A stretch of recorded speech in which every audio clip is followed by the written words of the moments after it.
Bonjour à toutes, bonjour à tous. J'espère que vous allez bien aujourd'hui. Nous attaquons un verset qui, en fait, ça tombe bien parce que c'est la 40e vidéo que j'enregistre dans cette série à la découverte du cœur du Père. Et nous tombons aujourd'hui, c'est pas peut-être le hasard, mais en tout cas, on tombe sur un verset qui est particulièrement important pour moi. C'est Jean chapitre 5, verset 17. Jean 5, verset 17. Mais Jésus leur répondit, mon Père agit jusqu'à présent. Moi aussi, j'agis. Alors, je le répète, mon Père agit jusqu'à présent. Moi aussi, j'agis. Alors, ce verset a toute son importance pour moi parce qu'il est au cœur de ma foi et au cœur de mon action dans le ministère, dans mon service pour Dieu. Je vous explique pourquoi.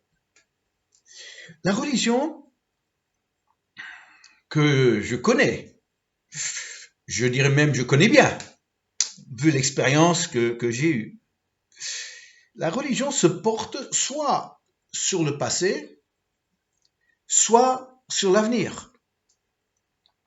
Je vous donne un exemple.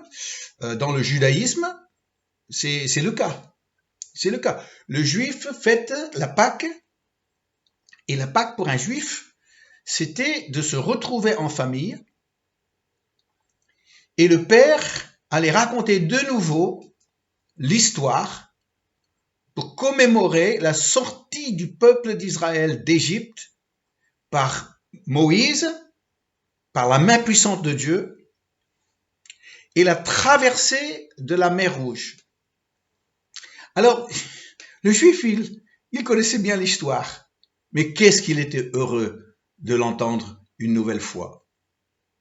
Et même pendant toutes ces 400 années entre le dernier des petits prophètes et la venue de Jean-Baptiste, où il n'y avait pas d'esprit, il n'y avait pas de prophète au milieu du peuple d'Israël, ça ne les empêchait pas, quand ils se retrouvaient pour faire la Pâque, de raconter l'histoire des choses glorieuses de leur passé. La religion chrétienne traditionnelle, elle est portée également sur le passé et sur le futur. Alors déjà, sur le passé, il y a le calendrier liturgique.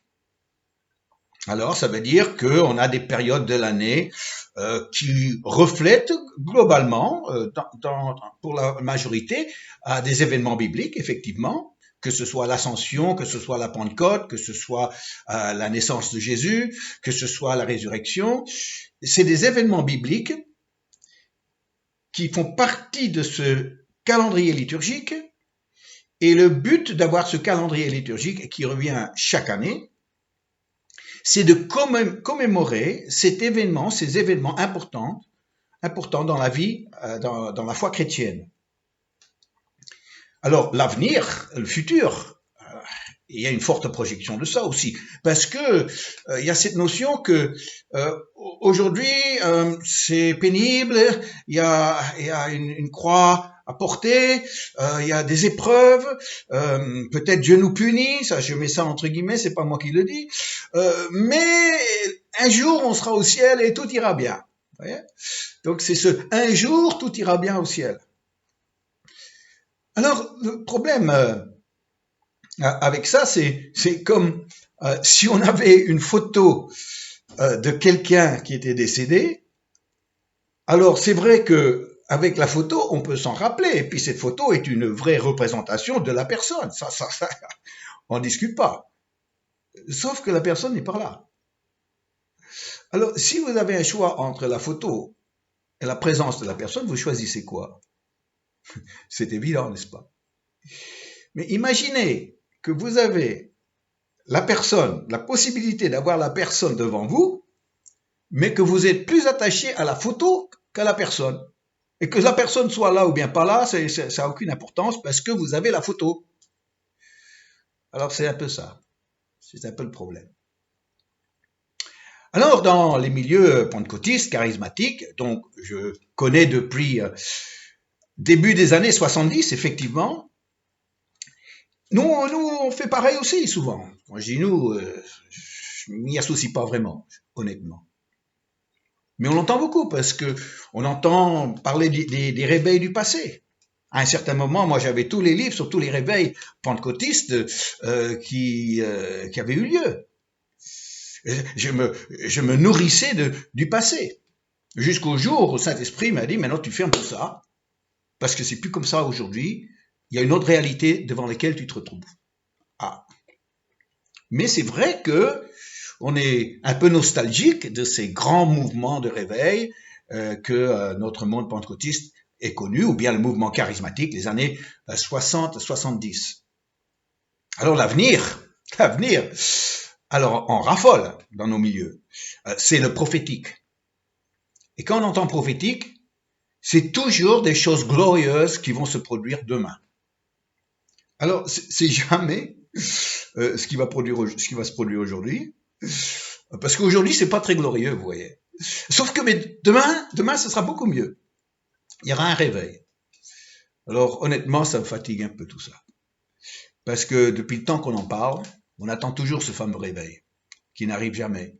Pourtant, il y a des choses qui se passent dans le monde qui sont réjouissantes, fortement réjouissantes, que Dieu fait. Mais parce qu'on est porté sur quelque chose d'encore plus glorieux, qu'on ne se rend même pas compte de ce qui se passe autour de nous en ce moment même.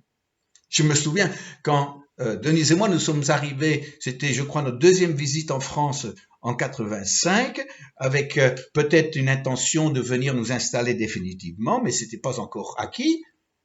J'ai parlé avec un pasteur à Paris qui était à l'époque très connu et on déjeunait ensemble dans une cafétéria à Paris et je lui ai posé la question, mais Dieu, que fait-il en France aujourd'hui? Sa réponse m'a vraiment surpris. Il a réfléchi quelques instants et il m'a dit rien. Alors, je dis rien.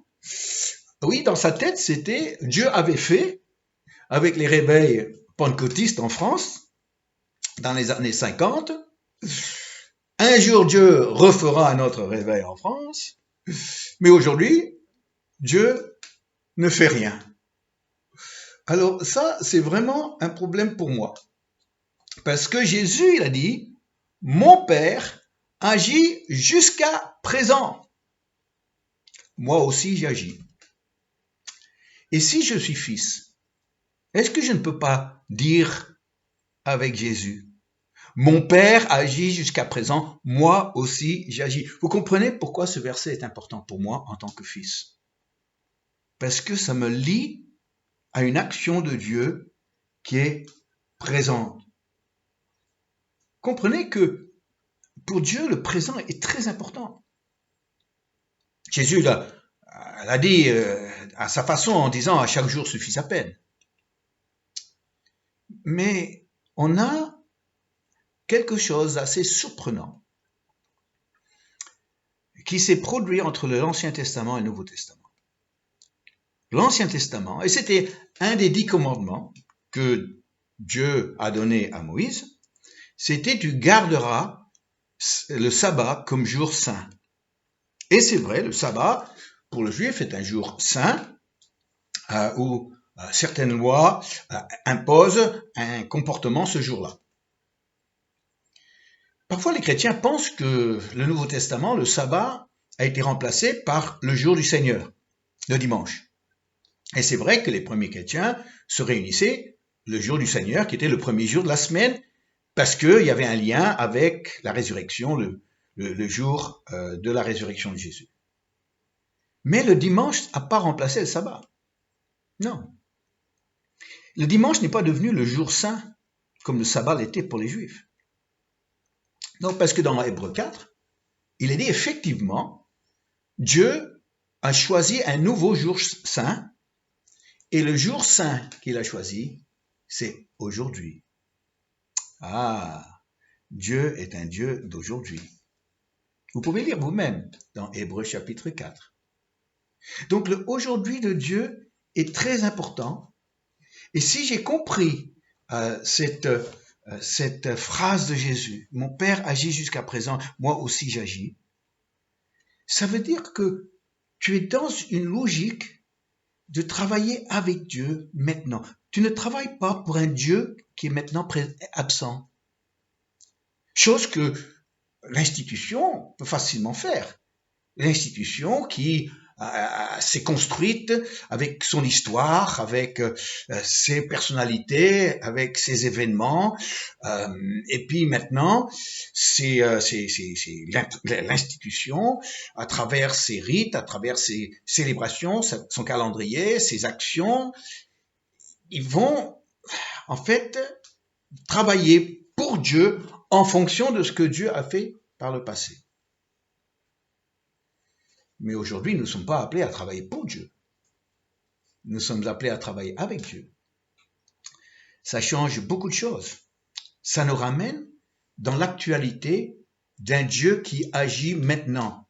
Ça nous permet de se poser la question, mais autour de moi et avec moi, Dieu, que fait-il? Le Père, que fait-il? Où sont les indications d'un Père agissant? Parce que la promesse, elle est là, il agit. Je suis dans le présent, je suis dans le aujourd'hui de Dieu, le Père agit. Alors où et quelles sont ces indications? Jésus aussi agit, moi aussi j'agis, mais mon action est liée étroitement à l'action du Père. Je ne suis pas là en train de travailler avec une certaine autonomie par rapport à ce que le Père fait. Donc on devient beaucoup plus sensible à des miracles, à des portes qui s'ouvrent, à des actions de Dieu qui sont là, mais on les voit pas parce qu'on est toujours là en train de regarder soit le passé, soit l'avenir glorieux.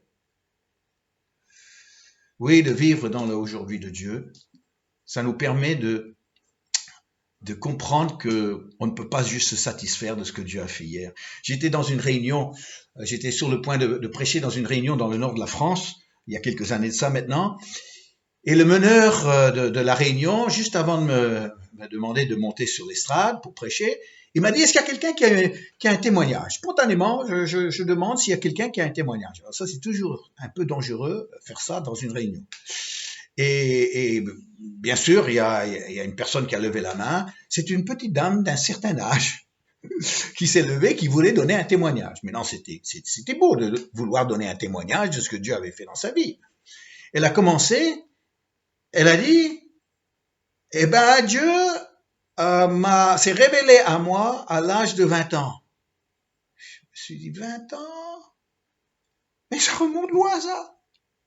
Elle nous a raconté ce que Dieu avait fait pour elle à l'âge de 20 ans. Mais c'était glorieux pour elle. Et puis on était content pour elle aussi. Mais pourquoi on n'entend pas ce que Dieu a fait la semaine dernière? Pourquoi on n'a pas quelque chose de frais? Quelque chose qui nous montre que Dieu est à l'œuvre, le Père agit maintenant, aujourd'hui, cette semaine. Je dis, oh Vincent, tu mets la barre haute. Oui, mais c'est pas moi. C'est Jésus qui nous amène là-dedans. Il dit, ne vous contentez pas de ce que j'ai fait par le passé. Le Père est un Dieu d'action maintenant, aujourd'hui. Et c'est pour ça que je veux ce verset qui soit vraiment là tout le temps, je ne l'oublie pas. Il est dans mes prières, il est dans ma méditation, il est là en train de peser sur mon action. Je suis aujourd'hui, et je refuse d'être, un ancien combattant.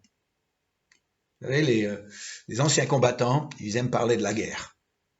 Ils aiment parler des victoires qu'ils ont connues, qu'ils ont remportées. Ah, ils sont contents de pouvoir parler de la guerre. Mais la guerre, non, elle n'est plus d'actualité. C'est fini la guerre. Maintenant, c'est la victoire qui est accomplie. Donc, quelqu'un qui parle comme ça se retire du combat, n'est plus dans le combat. Il va se réjouir de victoires passées, mais n'est plus en mesure de pouvoir remporter de nouvelles victoires avec le Père, évidemment. Alors aujourd'hui, moi, je ne suis pas un ancien combattant, je suis un combattant. Je suis dans le combat. Et je suis dans le combat avec un Dieu qui est combatif. Et aujourd'hui, c'est une belle façon de vivre ma vie.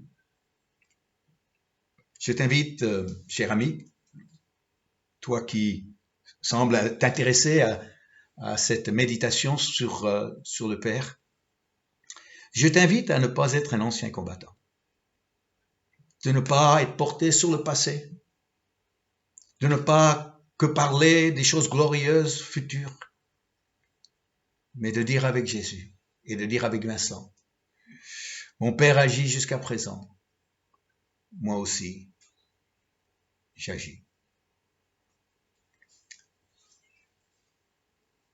Tout un programme, n'est-ce pas? Un Dieu qui est présent, un Dieu agissant, avec moi, avec toi. Que fait-il aujourd'hui avec toi? Que fait-il dans ta vie? S'il te plaît, ne réponds pas comme ce pasteur. Rien. Mais dis avec Jésus. Jusqu'à présent, mon Père agit. On va prier. Merci. Oh, j'ai un chant. Oh, j'ai un chant. Un chant, ça fait partie de la collection de petits chants que j'ai. Jésus agit par son esprit. Il agit sur toute la terre. Force et puissance, quand Jésus agit. Seigneur, agis en moi. Jésus agit par son esprit. Il agit sur toute la terre. Force et puissance, quand Jésus agit. Seigneur, agis en moi. Père, quelle joie de te voir à l'œuvre. Quelle joie de te voir toucher les cœurs, sauver des âmes perdues, ouvrir des portes, susciter des vocations et des ministères de l'Évangile, voir des églises sortir de terre, des chrétiens qui sont motivés, qui ont compris la chance que tu leur donnes, que tu nous donnes. Aujourd'hui, tu agis, Père, et nous voulons être de ces fils qui agissent avec toi. Ouvre nos yeux afin que nous puissions voir ce que tu fais. Que nous ne serons pas aveugles, ignorants. Qu'on ne dira pas, c'était bien par le passé, puis on espère un jour que ce sera mieux. On dit, aujourd'hui, nous avons un Dieu qui est avec nous et nous sommes avec lui. Oh Père, tu sais combien ce verset est important pour moi. Tu sais combien il est important pour moi de ne pas essayer de travailler pour toi, mais de travailler avec toi. Et je crois que chaque jour, c'est ton jour. Chaque jour, c'est ton jour saint. Aujourd'hui. Hier, c'est fini. Demain, n'y est pas encore. C'est aujourd'hui. Ton jour. Merci Seigneur pour tous mes amis qui suivent mes vidéos jour après jour. Je prie Seigneur pour eux, qu'ils vont être enrichis dans leur relation avec toi, qu'ils vont aussi découvrir le Père autrement, qu'ils vont apprendre le chemin qui mène à ton cœur, et que de cela, ton nom sera glorifié dans nos vies sur la terre. Merci, Père, tu nous aides dans cette belle aventure que nous vivons avec toi. Amen. Amen. J'aimerais vraiment vous remercier d'avoir pris le temps de me suivre encore aujourd'hui et de suivre cette vidéo. Je vous dis à très très bientôt, j'espère. Au revoir.